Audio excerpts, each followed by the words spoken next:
안녕하세요. 저는 박진태라고 합니다. 제 이야기 좀 들어주세요. 그날따라 병실 창밖으로 들어오는 햇살이 유난히 부셨습니다. 마치 제 아내, 여진의 마지막 길을 배웅이라도 하듯 말이에요. 수많은 날들을 병상에 누워있던 아내는 그 햇살 아래에서 유난히 작고 야위어 보였죠. 앙상하게 마른 손목 위로 도드라진 푸른 혈관들이 지난 투병의 고통을 말해주는 듯 했습니다. 저는 그 손을 가만히 잡았습니다. 한때는 참으로 곱고 따스했던 손이었는데 이제는 제 온기마저 제대로 느끼지 못하는 듯 차갑기만 했어요. 여보, 나 여기 있어.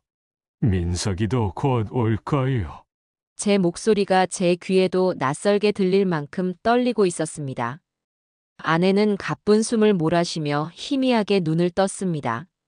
초점 없는 눈동자가 저를 향하는가 싶더니 이내 스르르 감기더군요. 그것이 마지막이었습니다. 곁에 있던 간호사가 조용히 다가와 사망 시각을 확인하고는 제게 고개를 숙였죠. 심장이 쿵 하고 바닥으로 떨어지는 기분이 이런 걸까요? 몇 년을 각오하고 또 각오했던 일이었지만 막상 닥치고 나니 온몸에 피가 거꾸로 솟는 듯한 황망함은 어쩔 도리가 없었습니다. 얼마 지나지 않아 아들 민석이가 헐레벌떡 병실로 뛰어들어왔습니다. 이미 싸늘하게 식어버린 엄마의 모습을 보고는 그 자리에 주저앉아 아이처럼 울더군요. 저는 그런 아들의 어깨를 그저 말없이 두드려줄 수밖에 없었습니다. 한평생 교직에 몸담으며 수많은 학생들의 슬픔과 기쁨을 함께 했지만 정작 제 자식의 이런 슬픔 앞에서는 어떤 위로도 건네기가 참으로 어려웠어요. 그저 함께 침묵하는 것, 그것이 제가 할 수 있는 전부였습니다. 장례식장으로 향하는 차 안, 창밖의 풍경은 흐릿하게 번져만 갔습니다. 엊그제까지만 해도 아내와 함께 거닐었던 길, 함께 장을 보던 시장 입구, 모든 것이 그대로인데 아내만 없다는 사실이 비수처럼 가슴에 박혔죠. 슬픔이라는 감정이 이렇게 무겁고도 날카로운 것인지 저는 여진을 보내고 나서야 절실히 깨닫고 있었습니다. 정신을 차려야 했습니다. 아직 보내는 절차가 많이 남아 있었으니까요. 상주로서 예를 다해야 했고 찾아올 조문객들도 맞아야 했습니다. 하지만 마음 한구석이 뻥 뚫린 듯한 공허함은 좀처럼 가시질 않았습니다. 장례식장에 도착하자마자 빈소를 차리고 영정을 모셨습니다. 환하게 웃고 있는 아내의 사진을 보니 또다시 울컥 눈물이 쏟아지려 했지만 간신히 참아냈죠. 민석이는 제 곁에서 묵묵히 절을 올리고 조문객 맞을 준비를 했습니다. 곧이어 친척들과 지인들이 하나둘씩 도착하기 시작했어요. 모두들 침통한 표정으로 제 손을 잡고 위로의 말을 건넸습니다. 그 온기 어린 말들이 얼어붙었던 제 마음에 조금이나마 온기를 불어넣어주는 듯 했어요. 한참 조문객을 맡고 있을 때였습니다. 저만 치서 며느리, 오선이가 들어서는 것이 보였습니다.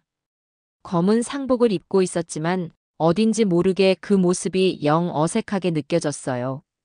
보통 이런 상황이라면 슬픔을 감추지 못하거나 혹은 애써 감내하는 기색이라도 보일 텐데 선희의 얼굴은 이상하리만치 평온했습니다. 아니, 평온을 넘어 무감각해 보이기까지 했죠. 마치 남의 장례식장에 마지못해 들른 사람처럼요. 영정 앞에 선 선희는 기계적으로 두어 번 절을 올리고는 제게 다가왔습니다. 어떠한 말도 하지 않았습니다. 눈물 한 방울 비치지 않는 텅 빈 눈빛.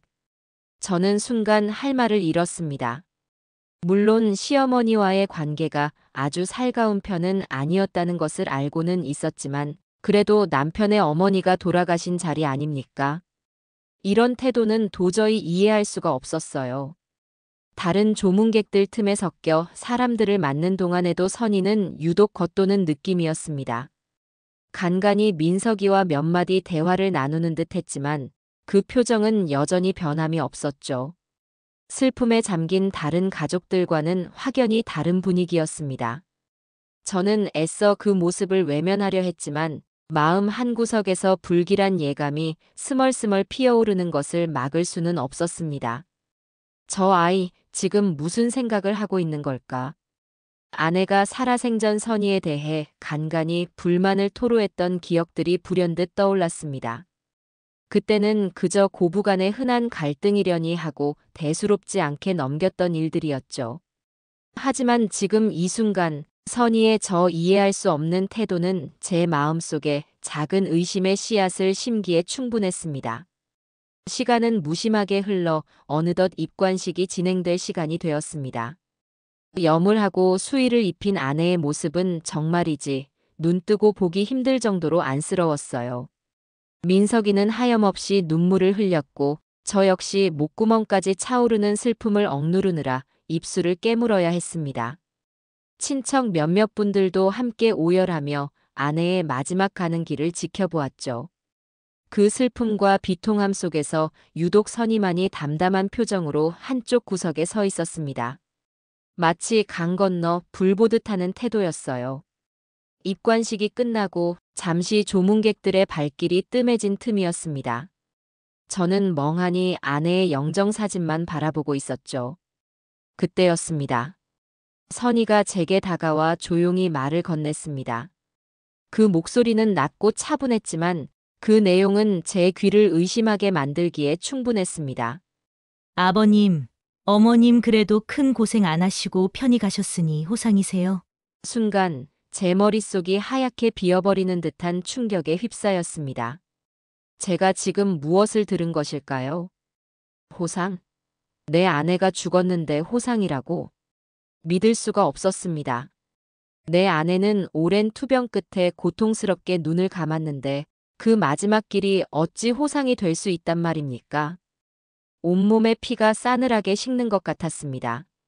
슬픔으로 가득 찼던 제 가슴 한구석에서 무언가 다른 감정이, 아주 차갑고도 날카로운 감정이 꿈틀거리기 시작했어요. 저는 천천히 고개를 들어 선희를 바라보았습니다. 그녀는 여전히 무표정한 얼굴로 저를 보고 있었죠. 그 눈빛 어디에서도 제가 기대했던 슬픔이나 위로, 혹은 최소한의 안타까움조차 찾아볼 수 없었습니다. 오히려 무언가 홀가분해 보이기까지 하는 그 표정은 대체 무엇일까요? 지금 뭐라고 했냐? 제 목소리는 저도 모르게 낮게 가라앉아 있었습니다. 분노가 치밀어 올랐지만 이곳은 아내의 빈소였기에 차마 소리를 높일 수는 없었어요. 선희는 제 물음에 잠시 당황한 듯 했지만 이내 아무렇지 않다는 듯 다시 입을 열었습니다. 오래 병석에 계셨잖아요. 자식들 고생 안 시키고 이만하면 편히 가신 거죠. 아버님, 다들 그렇게 생각할걸요? 그 말은 변명이라기보다는 확인 사살에 가까웠습니다. 이건 단순한 실언이 아니었어요. 아내의 죽음 앞에서, 슬픔에 잠긴 시아버지 앞에서 며느리가 보일 수 있는 최소한의 예의조차 저버린 잔인하고도 무례한 망언이었습니다. 저는 더 이상 아무 말도 할 수 없었습니다. 그저 온몸이 부들부들 떨려오는 것을 느끼며 선의를 노려볼 뿐이었죠. 아내를 잃은 슬픔은 어느새 저 깊은 곳으로 가라앉고 그 자리에는 시뻘건 분노와 함께 알 수 없는 배신감이 용암처럼 들끓기 시작했습니다. 그날 저는 제 아내의 마지막 길에서 제 며느리의 두 얼굴을 똑똑히 목격하고야 만 것입니다. 그리고 깨달았습니다. 이것은 시작에 불과할지도 모른다는 것을요. 장례식의 모든 절차가 끝났습니다.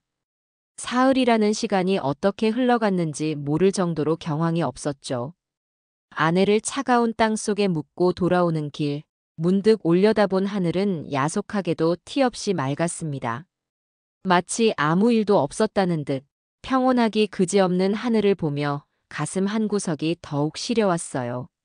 3일장을 치르는 동안 수많은 조문객들이 다녀갔습니다. 그들의 진심 어린 위로와 격려가 아니었다면 이 힘든 시간을 어떻게 견뎌냈을지 상상조차 하기 어렵습니다. 하지만 그 와중에도 제 마음속 깊은 곳에는 꺼림칙한, 아니 명백한 불쾌감 하나가 무겁게 자리 잡고 있었죠. 바로 며느리 오선이, 그 애가 제게 내뱉었던 호상이세요라는 그 한마디 때문이었습니다. 그것은 결코 평범한 위로의 말이 될 수 없었어요. 아내의 죽음 앞에서, 슬픔에 잠긴 시아버지 앞에서 할 수 있는 말이라고는 도저히 생각할 수 없는 그런 것이었습니다. 집으로 돌아오니 아내의 온기가 채 가시지 않은 빈 방이 저를 맞았습니다. 현관문을 열고 들어서는 순간부터 느껴지는 그 적막함과 허전함에 또다시 울컥 눈물이 쏟아질 뻔했지만 간신히 참아 넘겼어요. 민석이 녀석도 제 곁에서 침묵하며 제 눈치만 살피고 있었죠. 다행히 몇몇 가까운 친척분들이 저와 민석이를 걱정하여 며칠 더 저희 집에 머물기로 했습니다.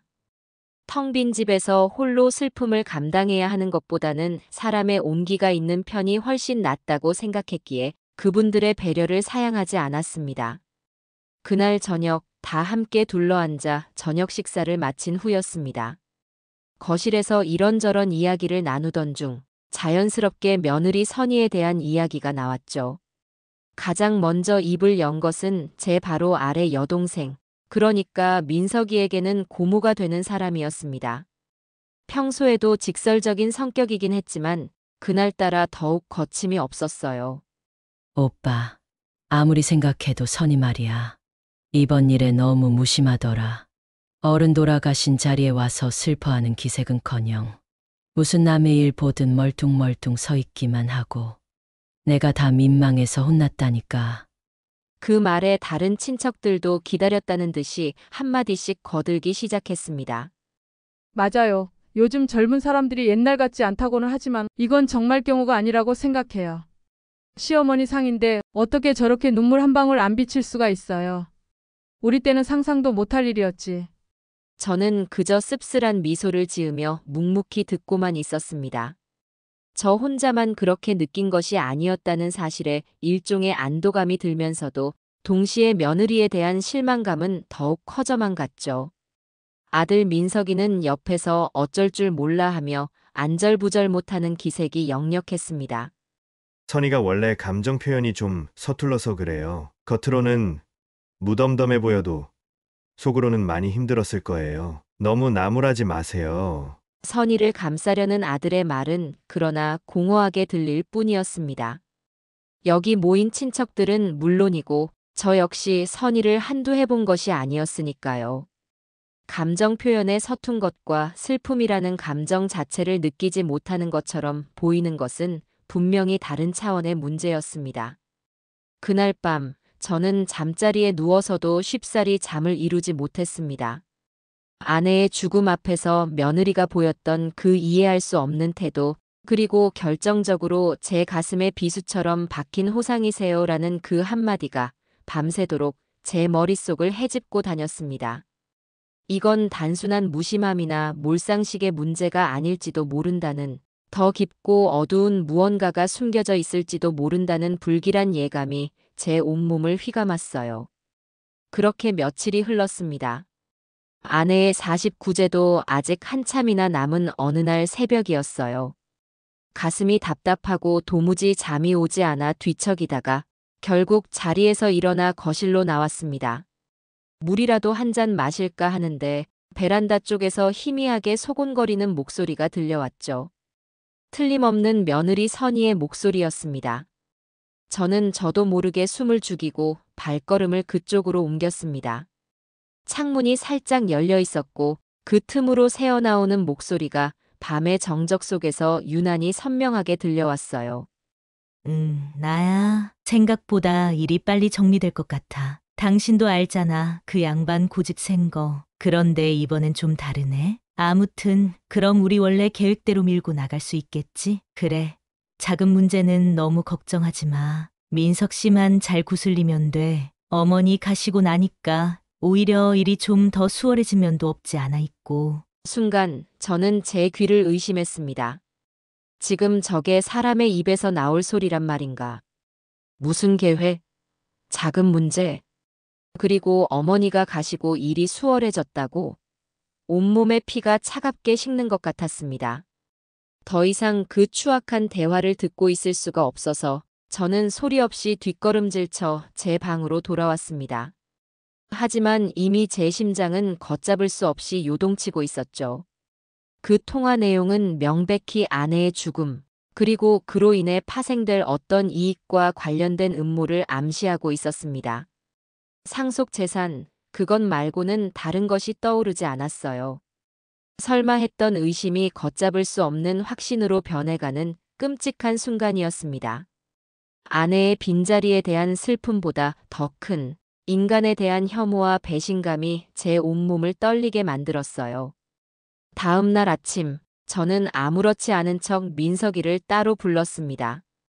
그리고 간밤에 선희가 누군가와 통화하는 내용을 우연히 듣게 되었다며 혹시 부부 사이에 진행 중인 사업 계획이라도 있는 것이냐고 조심스럽게 운을 떼었죠. 하지만 민석이의 반응은 예상보다 훨씬 더 냉담하고 방어적이었습니다. 아버지, 또 시작이세요? 선이가 뭘 안다고 그런 엄청난 계획을 세우겠어요. 아마 친구랑 그냥 시시콜콜한 이야기 나눈 거겠죠. 어머니 돌아가시고 나서 아버지가 너무 예민해지신 것 같아요. 가뜩이나 힘든 사람한테 왜 자꾸 그러시는지 모르겠네요. 제 아내예요, 아버지. 제가 알아서 할게요. 아들은 짜증이 역력한 목소리로 제 말을 잘랐습니다. 심지어 저를 마치 망상에 사로잡힌 늙은이 취급하는 듯한 그 말투에 저는 깊은 절망감과 함께 참을 수 없는 분노를 느꼈어요. 제 아들이지만 어쩌면 아내는 물론이고 자기 자신까지도 그 요물 같은 여자에게 철저히 기만당하고 있는 것은 아닐까 하는 생각마저 들었습니다. 그 애는 제 아들마저도 자기 소나기에 넣고 좌지우지하고 있는 것일까요? 저는 더 이상 민석이에게 어떤 기대도 걸 수 없다는 것을 뼈저리게 깨달았습니다. 그 애는 이미 콩깍지가 단단히 쓰였거나 혹은 선의의 교묘한 술수에 완전히 넘어간 상태인 듯 했어요. 이 싸움은 어쩌면 처음부터 끝까지 철저히 저 혼자만의 외로운 싸움이 될지도 모르겠습니다.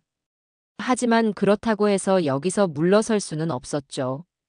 제 아내의 마지막 가는 길을 그토록 욕되게 만든 그 파렴치한 행동과 말들, 그리고 그 뒤에 도사리고 있을 검은 속셈을 반드시 제 손으로 밝혀내야만 했습니다. 그것이 먼저 세상을 떠난 아내에 대한 제 마지막 도리이자 남은 제가 반드시 해야 할 책무였습니다. 그날 이후 저는 며느리 선희의 모든 언행을 이전보다 훨씬 더 치밀하고 주의 깊게 살피기 시작했습니다. 끓어오르는 분노는 애써 차갑게 가라앉혔지만 그 얼음장 같은 냉정한 밑바닥에서는 복수를 향한 뜨거운 칼날이 소리 없이 그러나 더욱더 예리하게 벼려지고 있었으니까요. 이제부터가 진짜 시작이었습니다. 그 누구도 믿을 수 없는 상황에서 저는 홀로 이 진실을 파헤쳐야만 했어요. 사무제를 지내고 며칠이 더 흘렀습니다.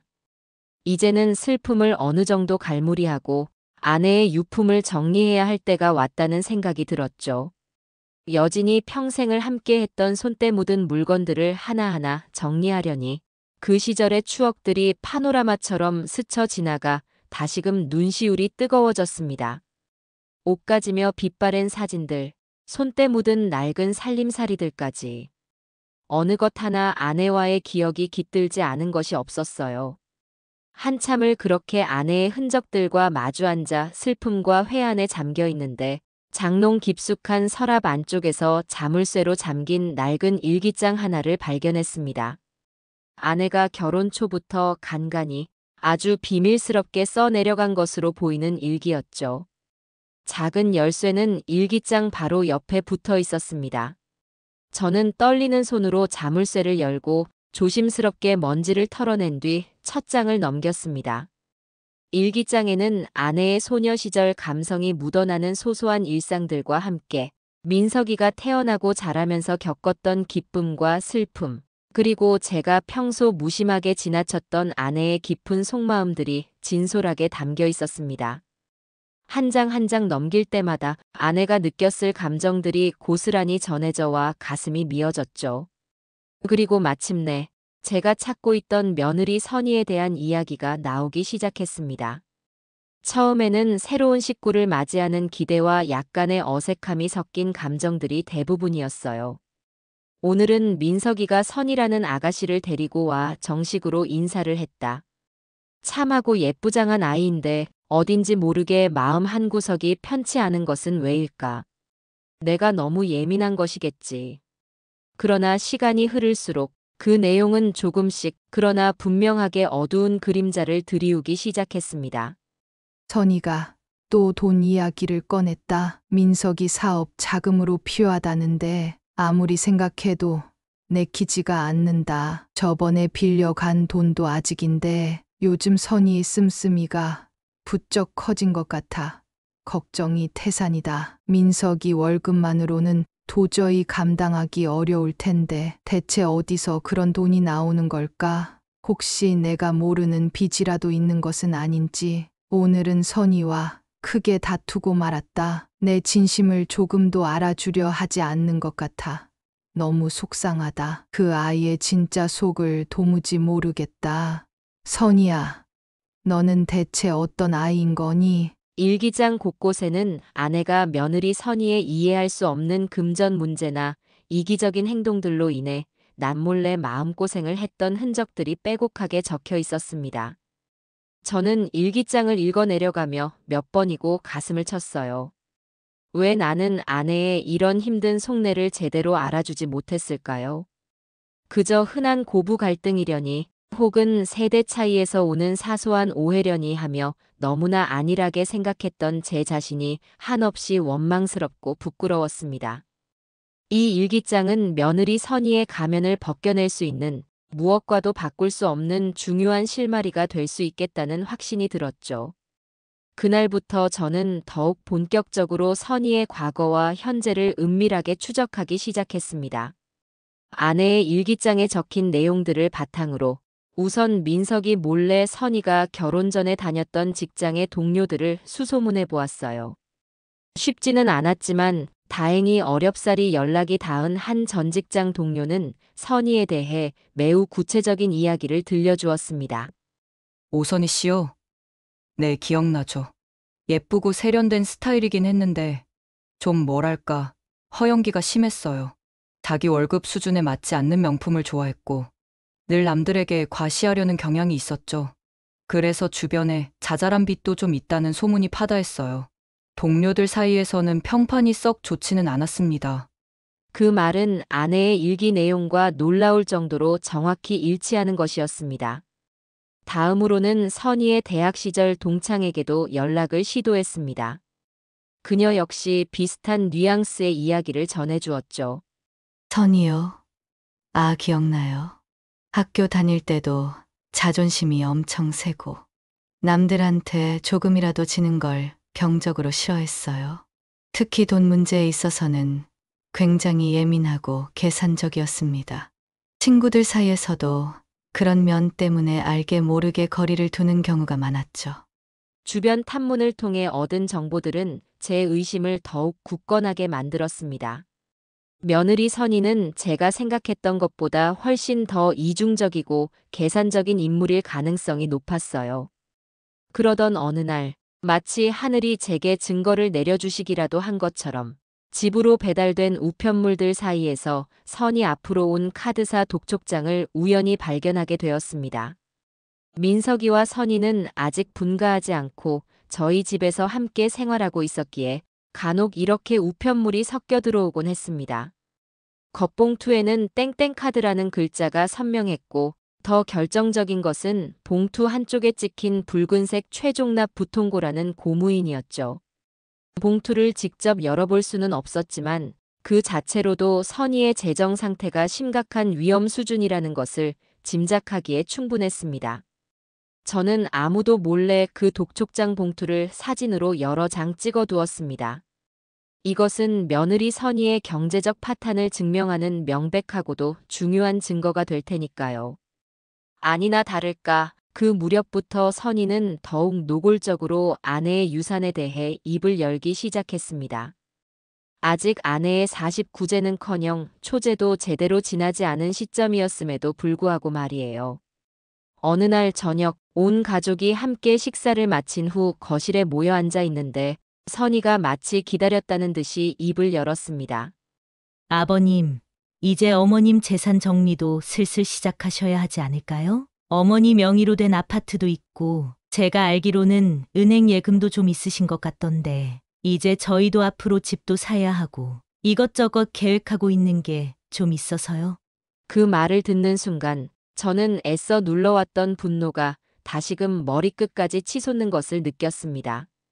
제 아내가 세상을 떠난 지 얼마나 되었다고 벌써부터 그 재산에 눈독을 들이는 것일까요? 그 뻔뻔함과 끝을 모르는 탐욕스러움에 정말이지 치가 떨릴 지경이었습니다. 민석이는 선희의 갑작스러운 발언에 당황한 기색이 역력했지만 평소 아내에게 꼼짝 못하는 성격 탓인지 차마 강하게 제지하지는 못하고 제 눈치만 살피고 있었어요. 저는 아무런 대답도 하지 않았습니다. 대신 얼음장처럼 차가운 눈빛으로 선희를 쏘아보았죠. 제 싸늘한 시선에서 무언가를 읽었는지 선희는 더 이상 말을 잇지 못하고 슬그머니 입을 다물었습니다. 하지만 그녀의 반짝이는 눈빛 속에는 여전히 시커먼 탐욕이 가득했어요. 저는 그 순간 다시 한번 굳게 결심했습니다. 더 이상 이렇게 망설이고만 있을 시간이 없다고. 이제는 보다 적극적으로 그리고 치밀하게 반격을 준비해야 할 때였습니다. 저렇게 노골적으로 나오는 것을 보니 그들이 꾸미고 있다는 소위 계획이라는 것이 결국 제 아내의 재산을 가로채려는 추악한 수작임이 틀림없었어요.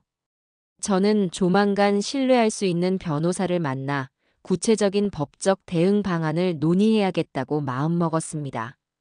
그리고 이 모든 과정, 선의의 파렴치한 언행 하나하나를 철저하게 기록으로 남겨 결정적인 순간에 그 가증스러운 가면을 산산조각 내리라 굳게 다짐했죠.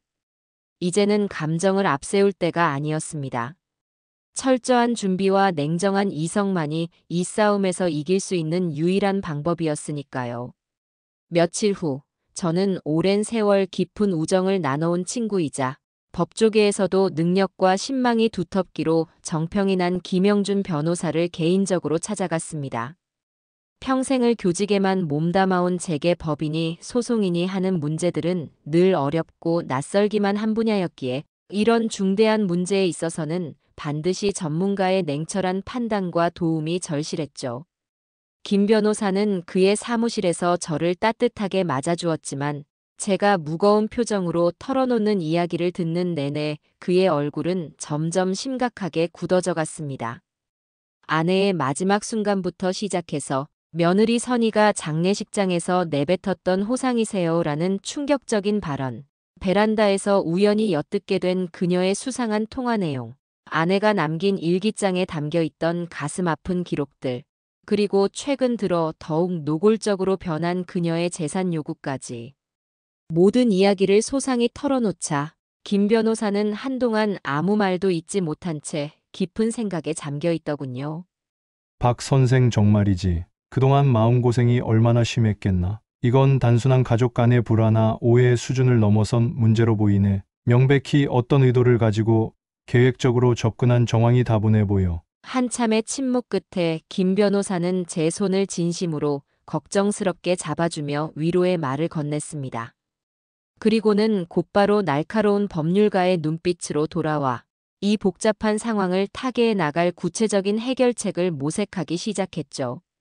가장 중요한 것은 절대로 감정적으로 대응해서는 안 된다는 걸세. 상대방이 저렇게 치밀하게 나온다면 우리 역시 철저하게 증거를 수집하고 법적인 테두리 안에서 저들의 허점과 불법적인 요소들을 정확히 파고들어야만 하네. 그래야만 이길 수 있어. 그의 차분하면서도 단호한 조언은 혼란스럽기만 했던 제 마음에 한 줄기 빛을 던져주는 듯 했습니다. 혼자서는 도저히 감당할 수 없을 것 같던 막막한 일들이 그의 명쾌한 분석과 조언을 통해 조금씩이나마 구체적인 윤곽을 잡아가는 느낌이었어요. 김 변호사는 가장 먼저 선의의 정확한 재정 상태를 파악하는 것이 무엇보다 시급하고 중요하다고 거듭 강조했습니다. 제가 우연히 발견한 카드 독촉장만으로는 법적인 증거로서의 효력이 미미할 수 있다는 것이었죠. 보다 합법적이고 확실한 방법을 통해 그녀의 모든 채무 관계, 자산 현황, 그리고 최근의 금융 거래 내역 등을 면밀히 조사하여 불법적인 자금 흐름이나 횡령, 배임 등의 혐의점을 찾아내야 한다고 했습니다. 또한 아내의 소중한 유산이 섣불리 그 탐욕스러운 며느리의 손에 넘어가지 않도록 상속 재산에 대한 몇 가지 법적인 안전장치를 시급히 마련해야 한다고도 조언했어요. 저는 그의 전문적인 견해에 전적으로 동의하며 이 문제와 관련된 모든 법적 절차와 대응을 그에게 일임하기로 결정했습니다. 김 변호사는 마치 자신의 가족 일이라도 되는 것처럼 함께 분개하며 이 사건을 해결하는 데 모든 지원을 아끼지 않겠다고 굳게 약속해 주었죠. 그 순간 천군만마를 얻은 듯 마음 한구석이 든든해지는 것을 느꼈습니다. 그의 사무실을 나선 후에도 저는 김 변호사의 조언대로 겉으로는 최대한 평소와 다름없이 태연하게 행동하려고 노력했습니다. 하지만 속으로는 며느리 선희의 일거수일투족을 더욱 예의주시하며 그녀의 모든 언행을 면밀히 분석하고 있었죠.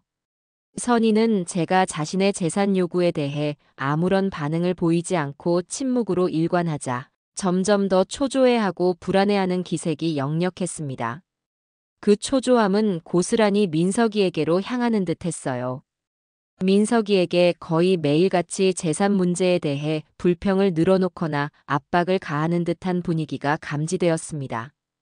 그 때문인지 민석이의 표정도 하루가 다르게 어두워지고 예전 같지 않게 날카로워지는 것이 느껴졌습니다. 전에는 무슨 일이 있어도 무조건 선의의 편을 들고 감싸기에 급급했던 제 아들이었지만 이제는 아내의 도를 넘는 노골적인 요구와 탐욕에 조금씩 지쳐가고 회의감을 느끼기 시작한 것이 분명해 보였습니다.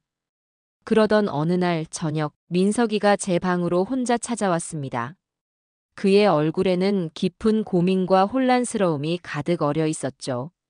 아버지 선희가 요즘 자꾸 어머니 아파트랑 예금 이야기를 꺼내는데 아버지는 정말로 어떻게 생각하고 계시는 거예요? 솔직히 저는 이제 선희가 뭘 원하는 건지 잘 모르겠어요. 조심스럽게 제 의중을 묻는 아들의 목소리에는 전에 없던 불안감과 의구심이 배어 있었습니다.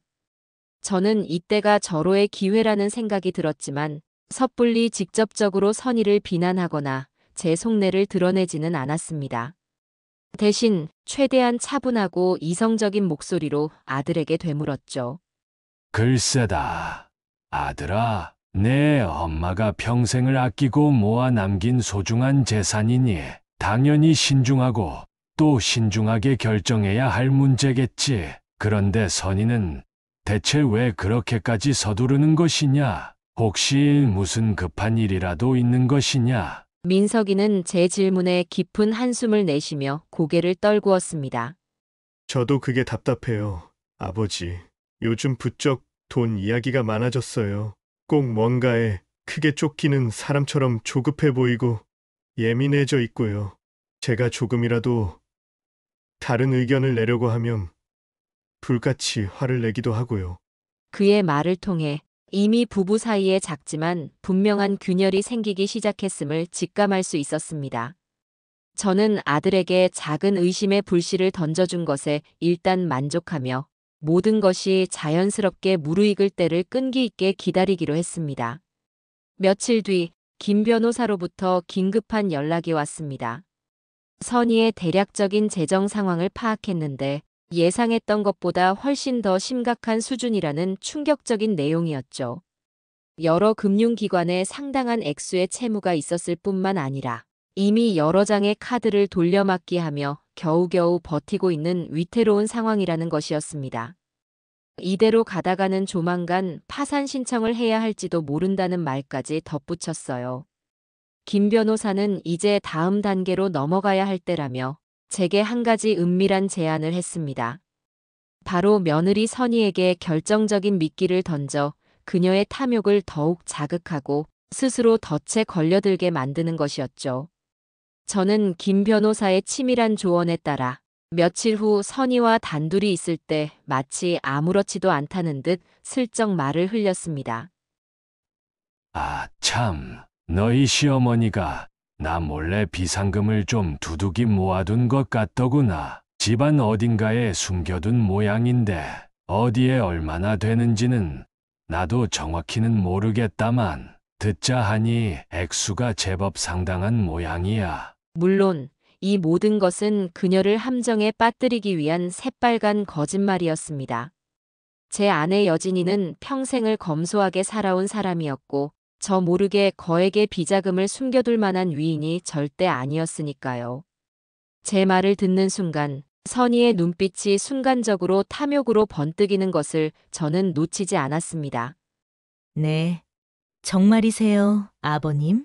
비상금이요? 혹시 어디에 두셨는지 조금이라도 짐작 가는 곳이라도 있으세요? 그녀는 애써 태어남을 가장하려 했지만 미세하게 떨리는 목소리와 상기된 표정은 그녀의 속셈을 고스란히 드러내고 있었습니다. 저는 속으로 쾌재를 부르며 더욱 능청스럽게 대답했죠. 글쎄다.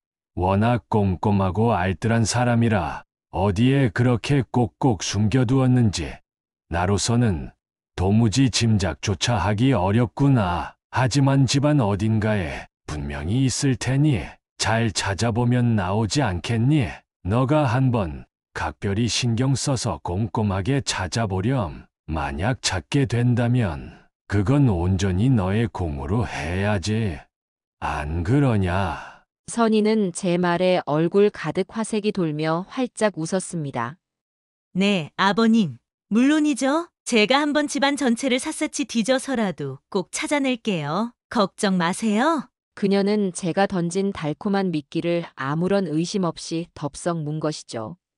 저는 속으로 차가운 쓴웃음을 삼켰습니다. 이제 본격적인 연극의 막이 오를 차례였습니다. 탐욕에 눈이 멀어 이성을 잃은 며느리가 어떤 식으로 스스로 파멸의 길을 걸어갈지 저는 그저 조용히 그리고 차분하게 지켜볼 작정이었습니다. 모든 것은 제 계획대로 순조롭게 진행되고 있었으니까요. 김영준 변호사가 은밀하게 고용한 신용정보회사의 조사원들은 그 능력이 매우 뛰어났습니다. 불과 며칠 지나지 않아 며느리 선희의 뒷조사 결과가 두툼한 보고서 형태로 제 손에 들어왔는데 그 내용은 제가 어렴풋이 예상했던 것 이상으로 가히 충격적이고도 파렴치한 수준이었죠. 선희는 제가 알고 있던 것보다 훨씬 더 사치스럽고 방탕한 생활을 비밀리에 즐기고 있었습니다. 최고급 호텔 스파의 VVIP 회원권은 기본이었고 매 시즌 출시되는 명품 브랜드의 신상 가방과 옷가지들을 마치 쇼핑 중독자처럼 사들였으며 심지어는 민석이 몰래 최근에 출시된 고가의 외제차를 여러 차례 시승하고 다닌 기록까지 고스란히 담겨 있었습니다. 민석이의 빠듯한 월급으로는 도저히 감당할 수 없는 그야말로 상상을 초월하는 수준의 엄청난 소비 패턴이었죠. 하지만 저를 더욱 경악하게 만든 것은 그녀가 그동안 민석이는 물론이고 저에게까지 철저히 숨겨왔던 또 다른 비밀이었습니다. 바로 거액의 주식 투자 실패였죠. 보고서에 따르면 선희는 주변의 만류에도 불구하고 위험성이 높은 미공개 정보 관련 주식에 큰돈을 투자했다가 최근 막대한 손실을 본 것으로 나타났습니다. 아마도 그 엄청난 손실을 하루빨리 메우기 위해 그리고 기존의 사치스러운 생활을 유지하기 위해 그렇게나 필사적으로 아내의 유산에 집착했던 모양입니다. 그제야 모든 퍼즐 조각들이 하나로 맞춰지는 듯한 느낌이 들었어요. 김 변호사는 이 모든 추악한 증거들을 시간 순서대로 그리고 법적으로도 문제없이 활용할 수 있도록 사진 자료와 상세한 문서 형태로 꼼꼼하게 정리해서 제게 건네주었습니다.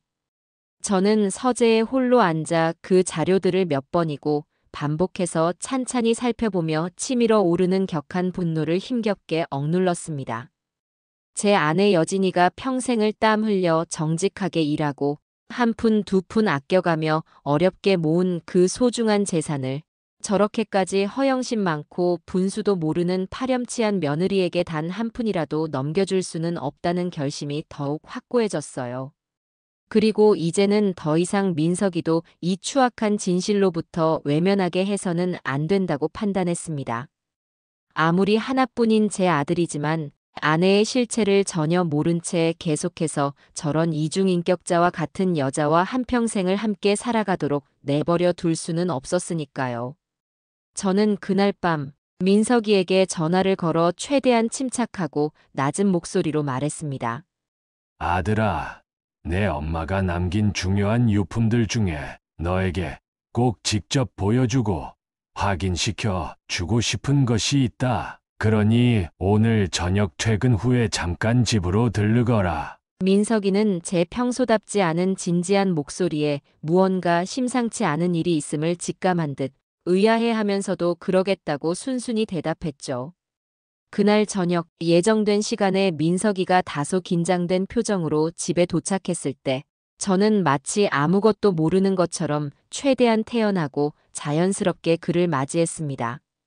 그리고는 며칠 전 아내의 유품을 정리하다가 우연히 발견한 것처럼 미리 준비해둔 시나리오대로 선의의 온갖 사치품들 중 일부, 고가의 명품 가방, 몇 번 착용하지 않은 듯한 구두, 그리고 보석함 등과 함께 결정적인 증거가 될 그녀 앞으로 온 여러 장의 카드 명세서, 뭉치 및 대출 관련 서류들을 서재 책상 위에 마치 실수로 뒤섞여 있는 것처럼 어지럽게 놓아두었죠. 그런 다음 민석이를 서재로 데리고 들어가서는 마치 방금 그 사실을 안 사람처럼 능청을 떨었습니다. 아들아, 이리 와서 이것 좀 보거라. 내 엄마 서류들을 좀 정리하다 보니 글쎄 이런 것들이 잔뜩 섞여 있더구나. 이게 다 대체 뭐에 쓰는 물건들이며 이 많은 빚은 또 다 뭐란 말이냐. 나는 도무지 영문을 모르겠다. 민석이는 책상 위에 어지럽게 놓인 물건들과 서류들을 보고는 순간 얼굴이 새하얗게 질렸습니다. 그 중에는 선희가 최근에 자신의 생일 선물이라며 민석이에게 자랑했던 고가의 스위스제 명품 시계 보증서와 할부 계약서도 포함되어 있었죠. 민석이는 떨리는 손으로 산더미처럼 쌓인 카드 명세서들을 한 장 한 장 뒤적이기 시작했습니다. 매달 수백만 원을 훌쩍 넘는 엄청난 금액의 쇼핑 내역과 눈덩이처럼 불어난 할부 잔액들이 그의 눈앞에 적나라하게 펼쳐졌습니다. 숨막히는 침묵 속에서 민석이의 거친 숨소리만이 서재 안을 가득 메웠어요. 이게 다 뭐예요, 아버지? 말도 안 돼요. 선이가 이런 걸 다 샀을 리가 없어요. 이건 뭔가 잘못된 거예요. 민석이는 도저히 눈앞의 현실을 믿을 수 없다는 듯 거의 울부짖듯이 중얼거렸습니다. 저는 아무 말 없이 다가가 그의 떨리는 어깨를 그저 묵묵히 두드려 주었죠. 바로 그때 마치 약속이라도 한 것처럼 현관문 열리는 소리가 들리고 선희가 평소와 다름없이 명랑한 목소리로 집 안으로 들어섰습니다.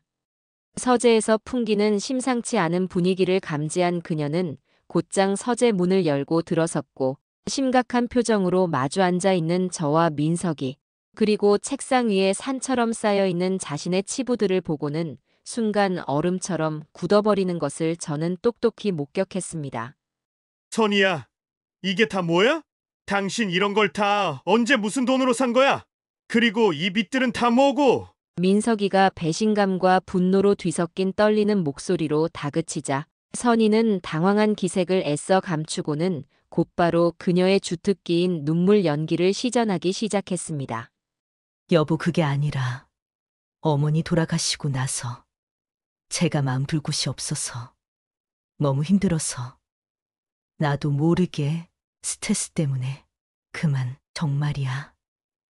한순간의 실수였어. 그녀는 미리 준비라도 한 듯 손수건을 꺼내 눈가를 능숙하게 찍어내며 마치 세상에서 가장 불쌍한 사람처럼 서럽게 울기 시작했어요. 하지만 그 눈물은 너무나도 자기적이고 가식적으로 보였습니다. 이미 그녀의 실체를 너무나도 명확히 알고 있는 제게는 그것은 그저 먹잇감을 노리는 악어의 눈물이나 다름없었죠. 민석이는 아내의 갑작스러운 눈물 공세에 순간 마음이 약해지는 듯한 표정을 지었지만 책상 위에 산더미처럼 쌓여있는 명백한 증거들 앞에서 쉽사리 이성을 놓지는 않았습니다.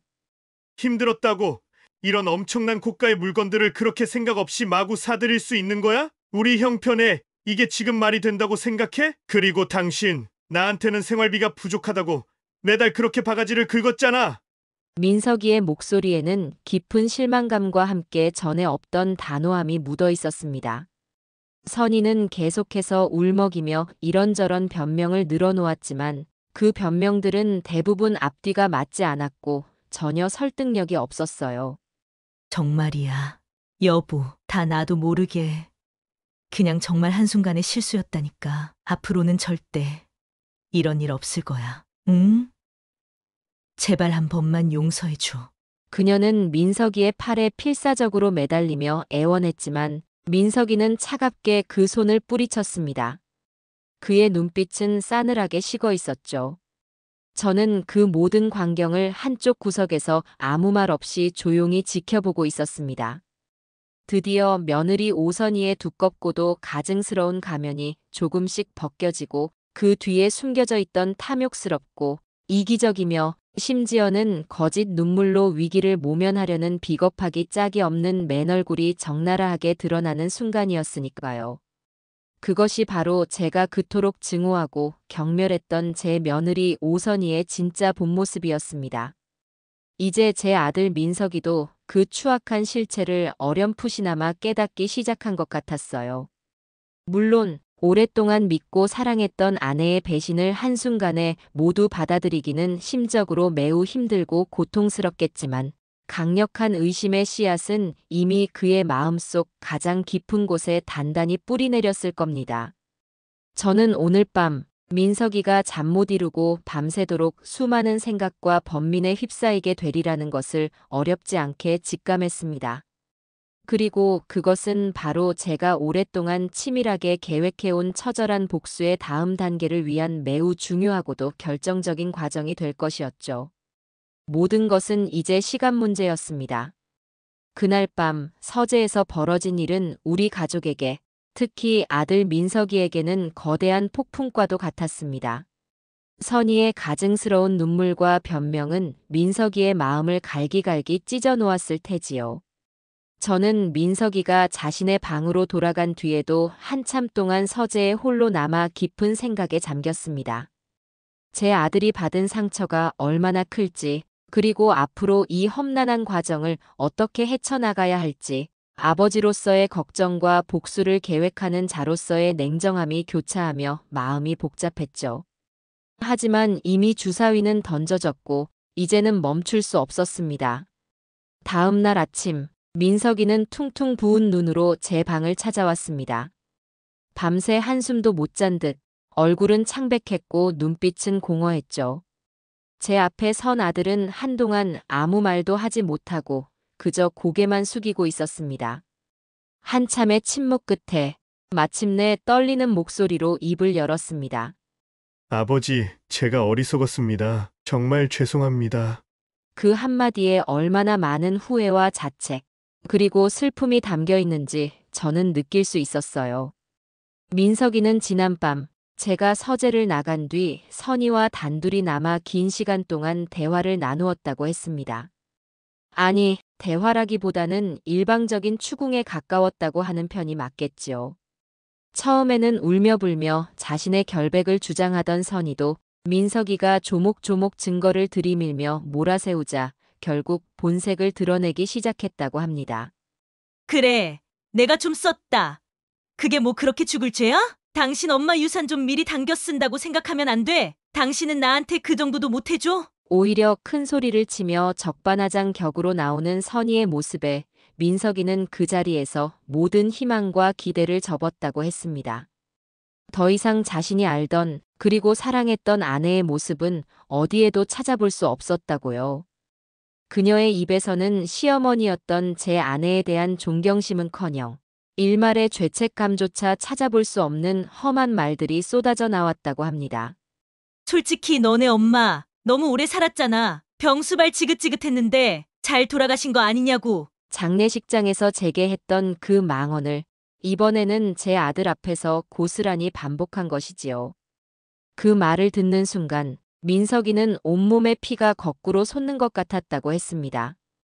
아버지, 저는 선희가 그런 사람일 거라고는 정말 꿈에도 상상하지 못했습니다. 어머니께서 그동안 얼마나 마음고생이 심하셨을지, 그리고 아버지께서 제게 그토록 여러 번 경고하셨을 때 제가 조금이라도 귀담아 들었더라면 정말 죄송합니다.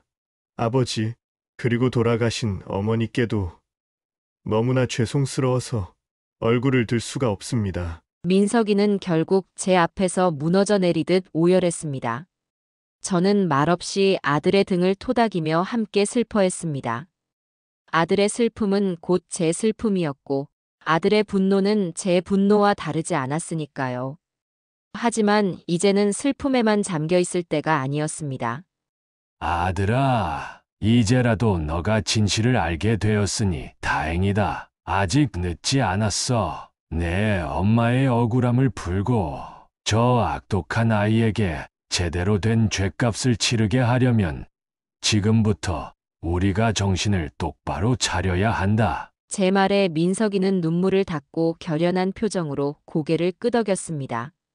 그 눈빛에는 더 이상 예전의 나약함이나 망설임은 찾아볼 수 없었어요. 깊은 상처와 배신감 속에서 제 아들은 비로소 한 명의 어른으로 그리고 제 든든한 조력자로 다시 태어난 듯 했습니다. 그날부터 민석이는 제 복수 계획에 적극적으로 협력하기 시작했습니다.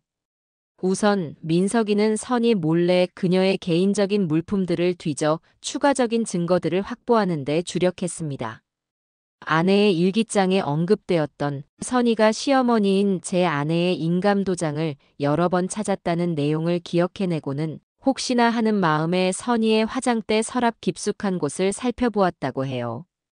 아니나 다를까 그곳에서는 제 아내 명의의 인감도장뿐만 아니라 위조된 것으로 보이는 몇 가지 서류들이 함께 발견되었습니다. 그 중에는 아내 명의의 부동산 매매 계약서, 초안과 보험금 청구 관련 서류들도 포함되어 있었죠. 아직 실행에 옮기지는 못했지만 호시탐탐 기회를 노리고 있었음이 분명했습니다. 그것들을 보는 순간 저와 민석이는 등골이 오싹해지는 것을 느꼈습니다. 만약 우리가 조금이라도 늦었더라면 아내의 모든 재산이 저 악녀의 손에 넘어갈 뻔했던 것이지요. 또한 민석이는 선이가 평소 사용하던 개인 노트북과 태블릿 PC에서 그녀가 다른 남자와 주고받은 것으로 의심되는 매우 사적인 메시지들과 사진들까지 발견해냈습니다. 그 내용은 차마 입에 담기조차 민망할 정도로 부도덕하고 문란한 것들이었죠. 선이는 민석이 몰래 외도를 저지르고 있었던 것입니다. 이 모든 증거들은 김영준 변호사에게 즉시 전달되었고 김 변호사는 이것들을 바탕으로 더욱 강력하고 치밀한 법적 대응 전략을 수립하기 시작했습니다. 저는 아들이 겪어야 했을 그 엄청난 충격과 배신감에 가슴이 찢어지는 듯 아팠지만 한편으로는 이제야말로 저 악독한 며느리의 가면을 완전히 벗겨낼 수 있는 결정적인 증거들을 확보했다는 생각에 일말의 처절한 만족감을 느끼기도 했습니다. 복수의 칼날은 이제 선의의 목덜미 바로 앞까지 다가가 있었습니다. 제 아들의 눈물과 고통이 그리고 먼저 간 제 아내의 한이 서린 그 칼날은 반드시 정의로운 심판을 내릴 것이라고 저는 굳게 믿었습니다. 민석이의 태도가 이전과 확연히 달라지고 제가 의미심장한 침묵으로 일관하자 며느리 선이는 눈에 띄게 초조하고 불안해하는 기색을 보이기 시작했습니다. 마치 도간에 든 쥐처럼 그녀는 자신이 점점 더 구석으로 몰리고 있다는 것을 본능적으로 감지한 듯 했어요. 예전처럼 민석이에게 큰 소리를 치거나 제 앞에서 당당하게 자신의 요구를 주장하지도 못했습니다. 대신 그녀는 더욱 교활하고 은밀한 방법으로 자신의 탐욕을 채우려 들었죠. 하지만 이미 모든 상황을 꿰뚫어 보고 있는 저와 민석이의 눈을 속일 수는 없었습니다.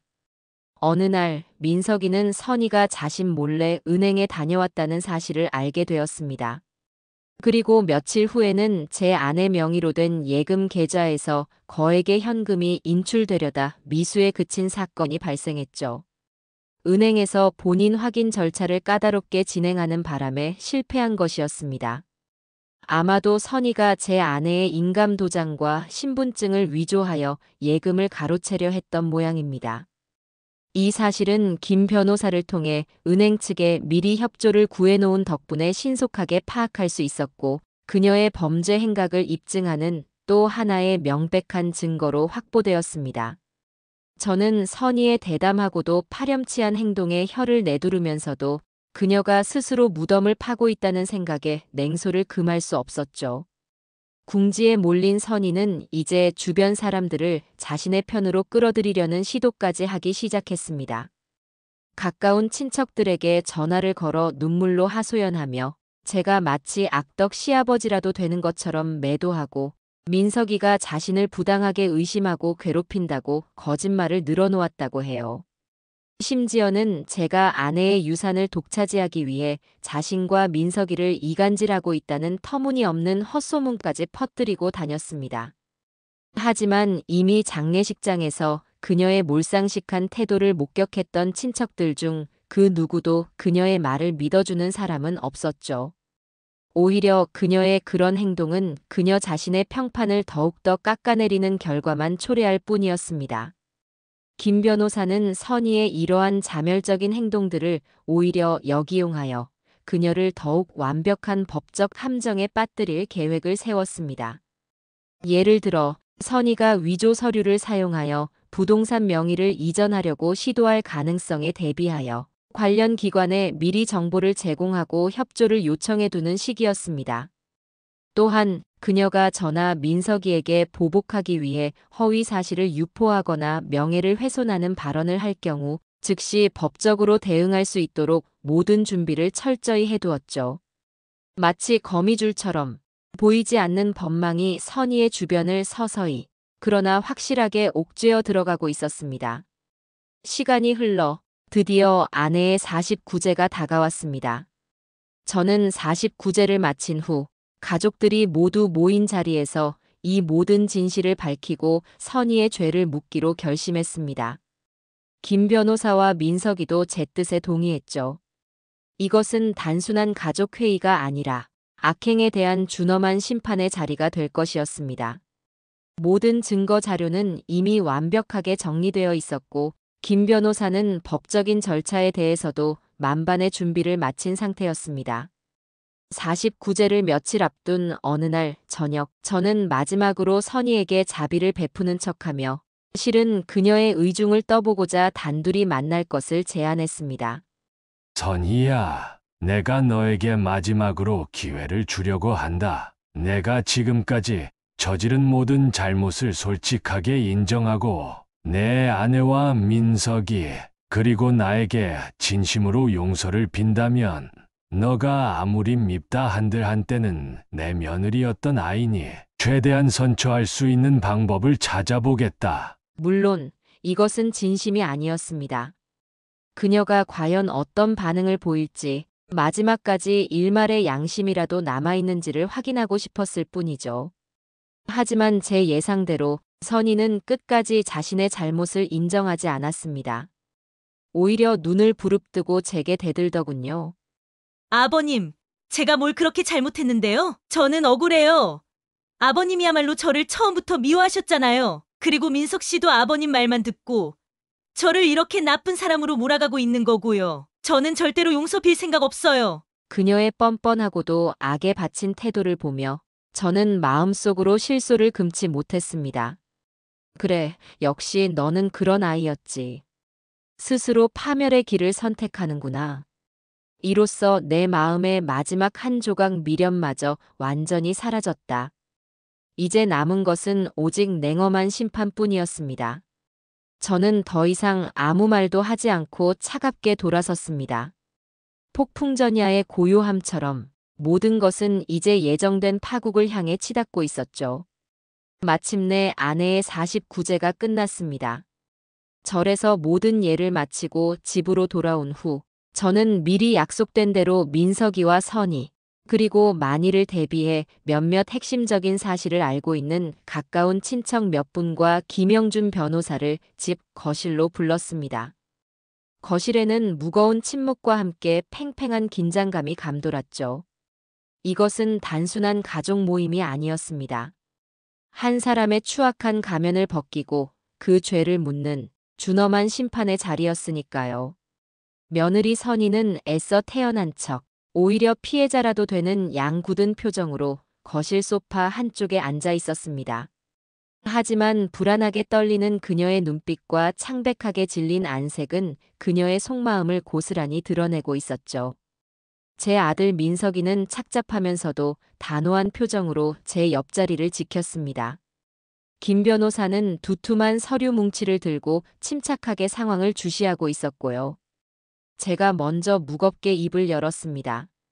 오늘 이렇게 모두 모인 것은 다름이 아니라 내 아내, 그리고 민석이 엄마의 마지막 가는 길을 더럽히고 우리 가족 모두를 기만한 한 사람의 죄를 묻기 위해서다. 제 목소리는 낮고 차분했지만 그 안에는 추상 같은 분노와 결연한 의지가 담겨 있었죠. 선희는 제 말에 움찔했지만 여전히 뻔뻔한 표정을 유지하려 애썼습니다. 선희야, 너가 장례식장에서 내게 했던 말을 기억하니? 호상이시네요. 아버님, 이라고 했지. 내 아내가 평생을 고생하다 병으로 고통스럽게 죽어갔는데 네 눈에는 그것이 호상으로 보인 거냐? 제 질타에 선희는 아무 말도 하지 못하고 고개를 숙였습니다. 하지만 그것은 반성의 기미가 아니었죠. 어떻게든 이 위기만 모면하려는 잔꾀를 굴리는 듯 했습니다.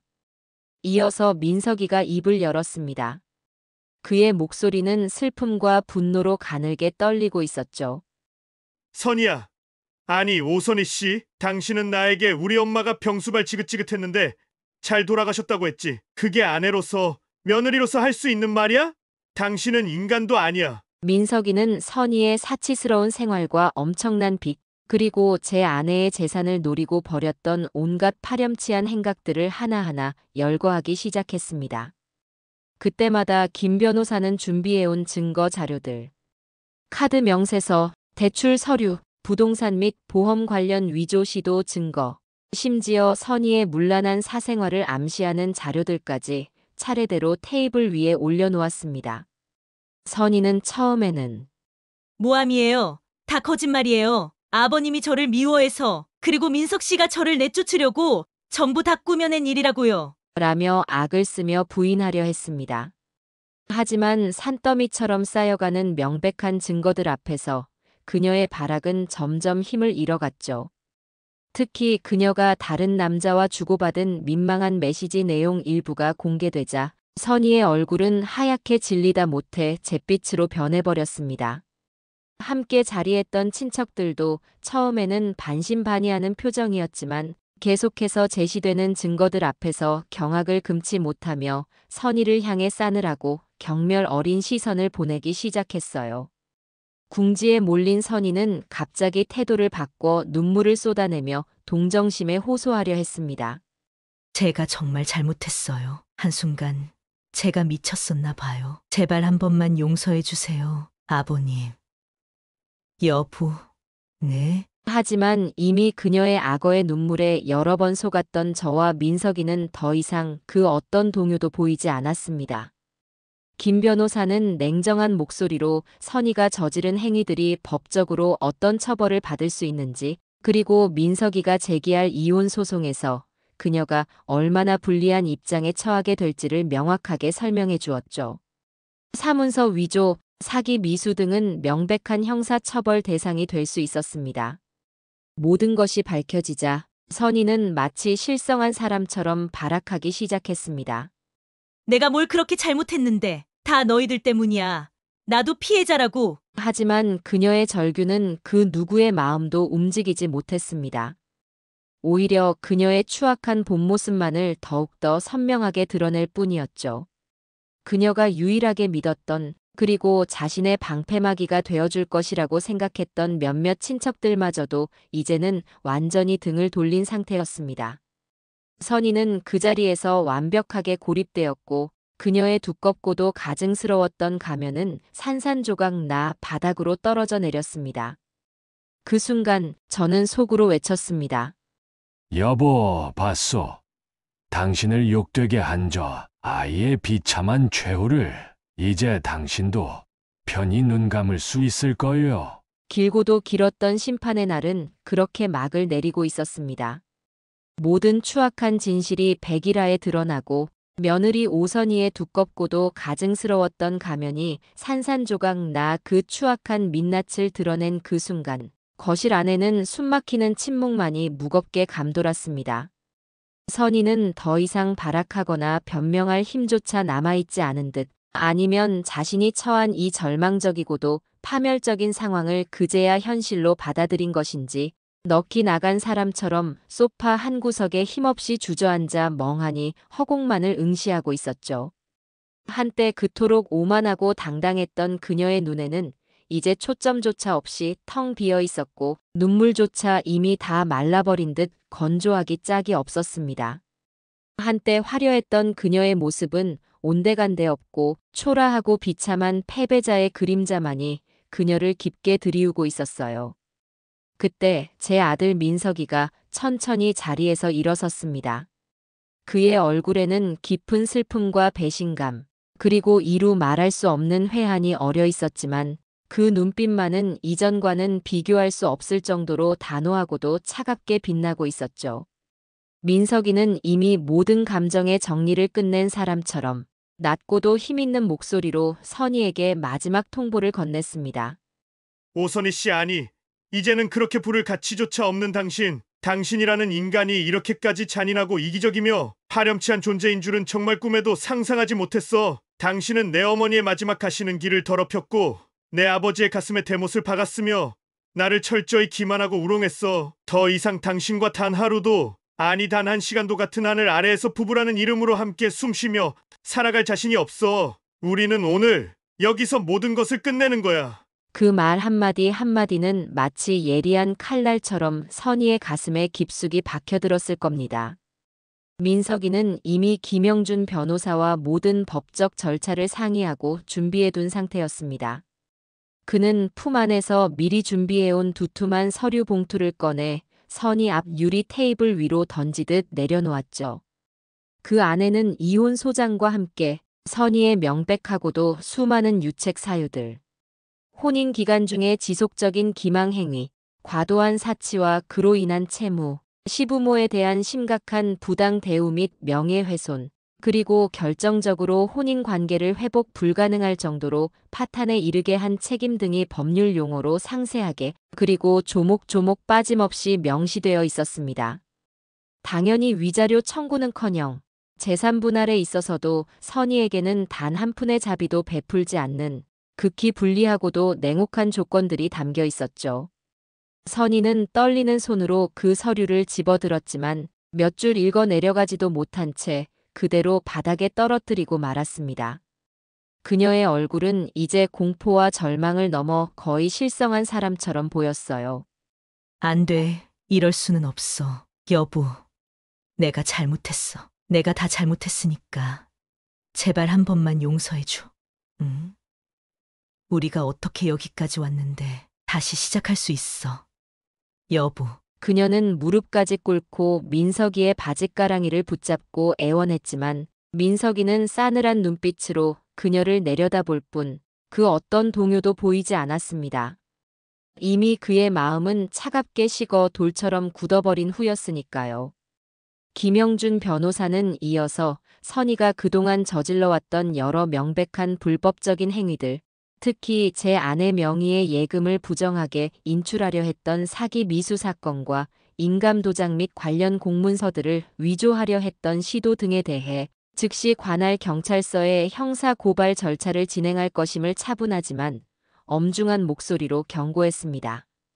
오선희 씨, 당신이 저지른 일련의 행위들은 단순한 도덕적 비난을 넘어선 명백한 범죄 행위에 해당합니다. 법의 엄정한 심판을 결코 피할 수 없을 것이며 우리는 당신이 저지른 모든 죄에 대해 합당한 처벌을 받을 수 있도록 가능한 모든 법적 조치를 취할 것입니다. 김 변호사의 그 냉정한 선언은 선희에게는 그야말로 사형수의 귀에 들리는 조종소리와도 같았을 거예요.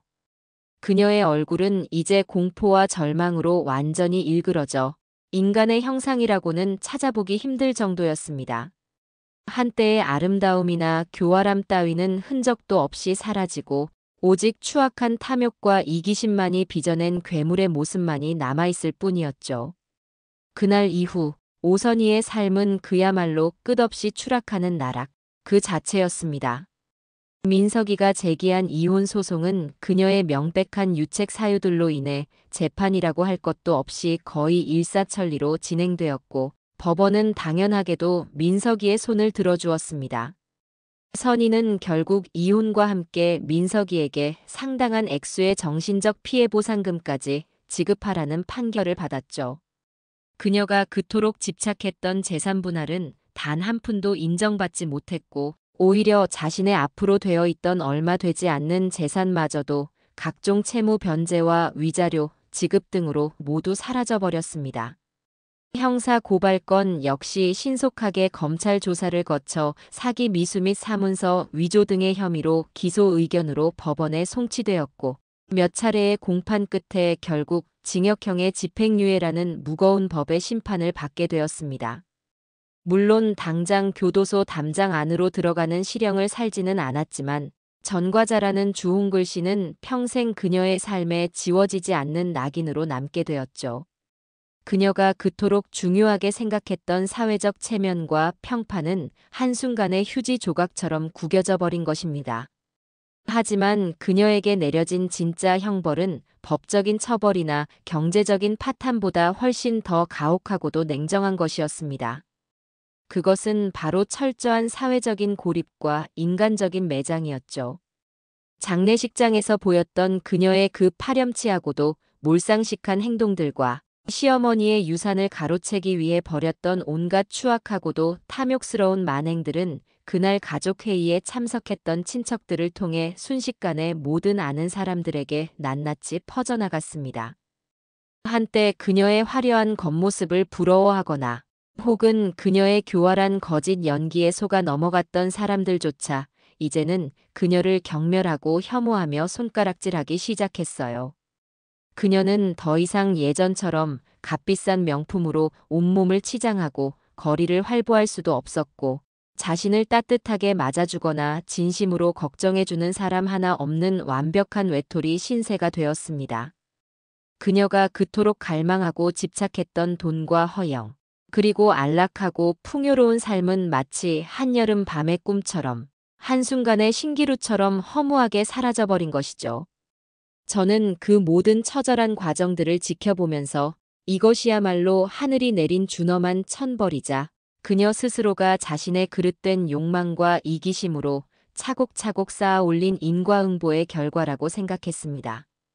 제 사랑하는 아내의 억울한 죽음과 그로 인해 우리 가족 모두가 겪어야 했던 그 헤아릴 수 없는 고통과 슬픔에 대한 정당하고도 필연적인 대가라고 여겼죠. 물론 이 모든 과정 속에서 제 하나뿐인 아들 민석이가 겪어야 했을 그 깊은 마음의 상처와 배신감을 생각하면 아버지로서의 제 가슴은 여전히 미어지는 듯 아팠습니다.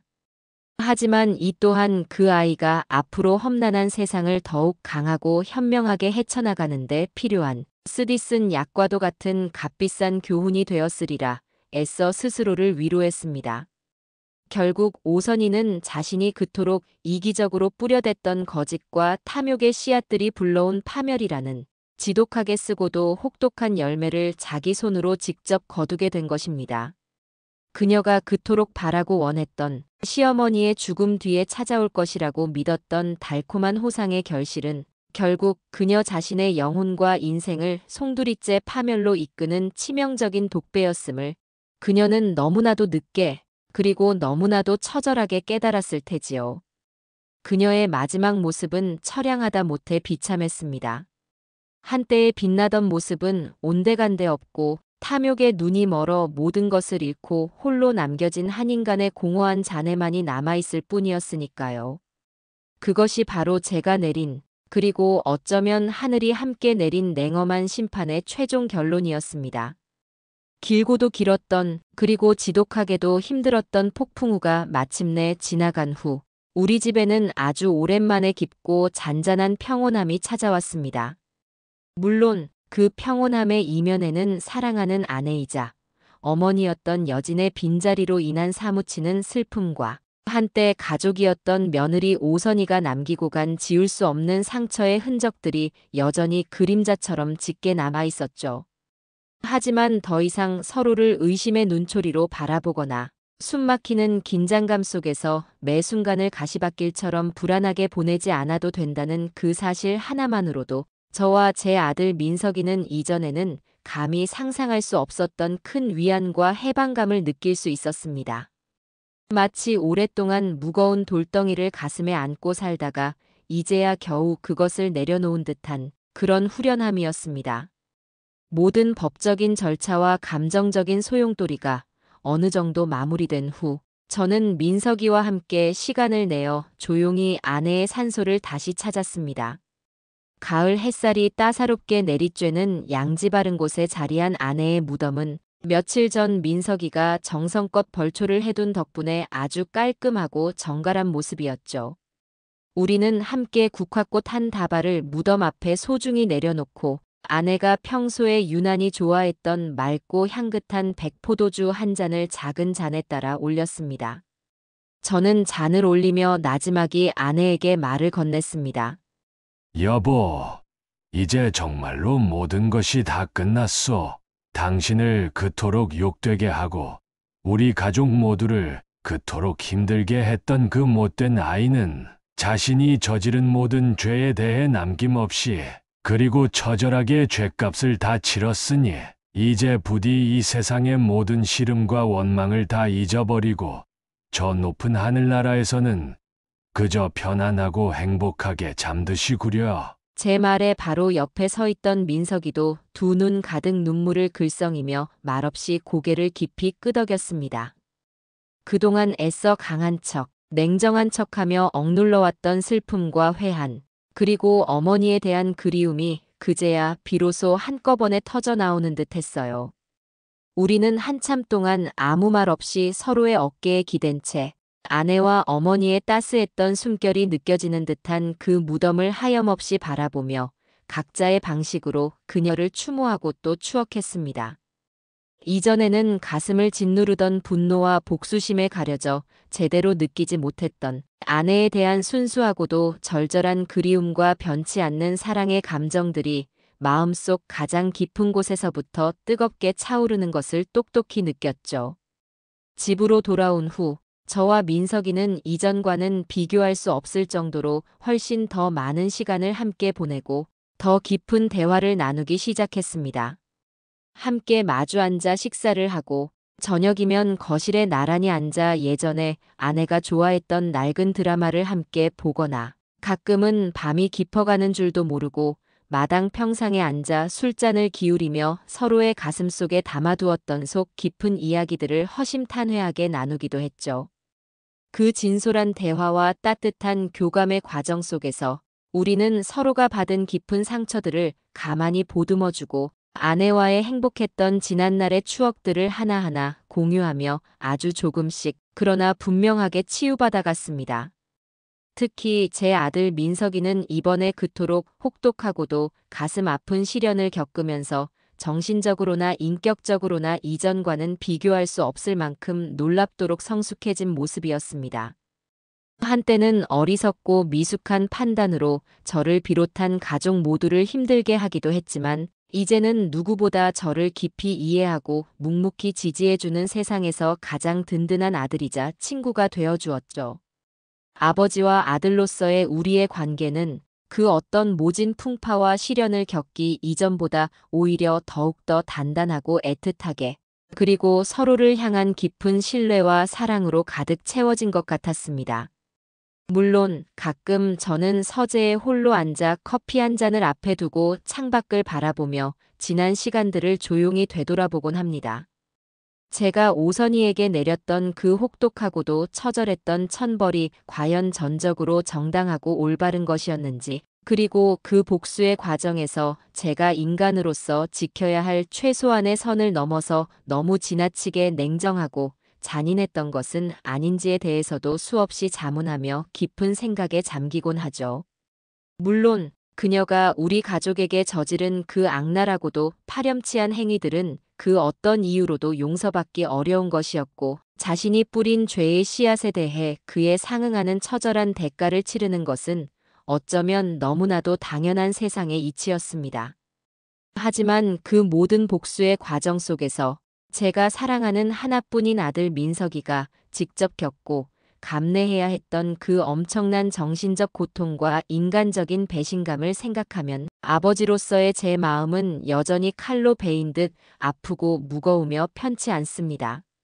복수는 분명 어떤 면에서는 짜릿하고 통쾌한 카타르시스를 가져다 주었지만 그 화려한 불꽃놀이의 이면에는 평생 지울 수 없는 깊은 상처와 진한 씁쓸함도 함께 남았으니까요. 어쩌면 이 세상에 완벽한 복수나 완전한 정의란 처음부터 존재하지 않는 것인지도 모르겠습니다. 그저 모든 것이 있어야 할 제자리로 힘겹게 돌아왔다는 안도감, 그리고 더 이상 그 지옥 같았던 악몽 같은 시간들을 반복하지 않아도 된다는 아주 깊고도 지친 평화만이 제 가슴 속에 조용히 자리 잡았을 뿐이죠. 한때는 불타는 복수심으로 가득했던 제 마음에도 이제는 잔잔한 호수와 같은 평온이 찾아온 것입니다. 시간은 우리가 알든 모르든 우리가 느끼든 느끼지 못하든 그저 무심하고도 성실하게 흘러 어느덧 그토록 뜨거웠던 여름이 지나고 풍요로운 가을을 거쳐 모든 것이 꽁꽁 얼어붙는 듯한 차가운 겨울이 몇 번이나 바뀌었습니다. 저는 이제 대부분의 시간을 집에서 조용히 책을 읽거나 예전에 아내가 정성껏 가꾸었던 작은 뜰악의 화초들을 돌보거나 가끔은 민석이와 함께 집 근처의 나지막한 산으로 가벼운 등산을 다니며 소일하고 있습니다. 아내의 빈자리는 여전히 집안 곳곳에서 그리고 제 마음속에서 너무나도 크게 느껴지지만 이제는 그 사무치는 슬픔과 그리움에 매몰되어 절망하거나 좌절하기보다는 아내와 함께 했던 그 수많은 아름답고도 행복했던 기억들을 가슴속 가장 따뜻한 곳에 소중히 간직하며 제게 남겨진 생을 하루하루 더욱 의미 있고 값지게 살아가려고 노력하고 있어요. 그리고 얼마 전에는 민석이와 오랜 시간 진지하게 상의한 끝에 먼저 세상을 떠난 아내의 이름으로 작은 규모의 장학재단을 하나 설립했습니다. 비록 아주 큰 금액은 아니지만 저희 부부가 평생을 바쳐 모은 재산의 일부를 출연하여 어려운 가정 환경 속에서도 꿈을 잃지 않고 꿋꿋하게 자신의 길을 걸어가는 성실하고 착한 학생들에게 조금이나마 실질적인 도움과 따뜻한 격려를 줄 수 있다면 그것이야말로 지금 저 높은 하늘나라에서 저희를 지켜보고 있을 제 아내가 가장 기뻐하고 또 자랑스러워할 일이라고 굳게 믿었기 때문이죠. 재단 현판에 새겨진 아내의 이름을 볼 때마다 저는 아내가 여전히 제 곁에서 환하게 웃고 있는 듯한 착각에 빠지곤 합니다.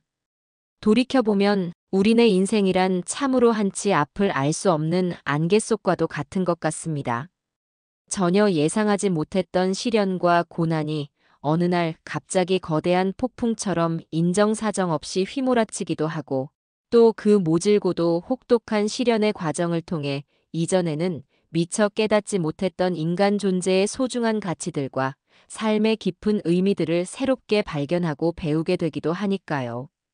저는 이번에 그토록 가슴 아프고도 끔찍했던 일련의 사건들을 겪으면서 인간의 끝없는 탐욕과 이기심이 한 사람의 영혼을 얼마나 무섭고도 추악하게 파괴할 수 있는지, 그리고 그럼에도 불구하고 진실과 정의는 비록 더딜지라도 반드시 그 찬란한 빛을 발하게 된다는 아주 평범하면서도 위대한 진리를 다시 한번 제 온몸으로 그리고 제 영혼으로 뼈저리게 깨달았습니다. 그리고 무엇보다 가장 중요하고도 소중한 것은 그 어떤 절망적인 어려움과 역경 속에서도 서로를 향한 변치 않는 믿음과 사랑으로 굳건히 손을 맞잡고 의지할 수 있는 가족이라는 따뜻한 울타리의 존재 가치였죠. 앞으로 제게 또 어떤 예측 불가능한 시간들이 강물처럼 펼쳐질지는 저로서는 감히 알 수 없습니다. 하지만 저는 이제 그 어떤 운명의 파도가 밀려오더라도 이전처럼 쉽게 좌절하거나 절망하지 않고 보다 담담하고도 감사하는 마음으로 제게 주어진 하루하루를 성실하게 그리고 겸허하게 살아가려 합니다.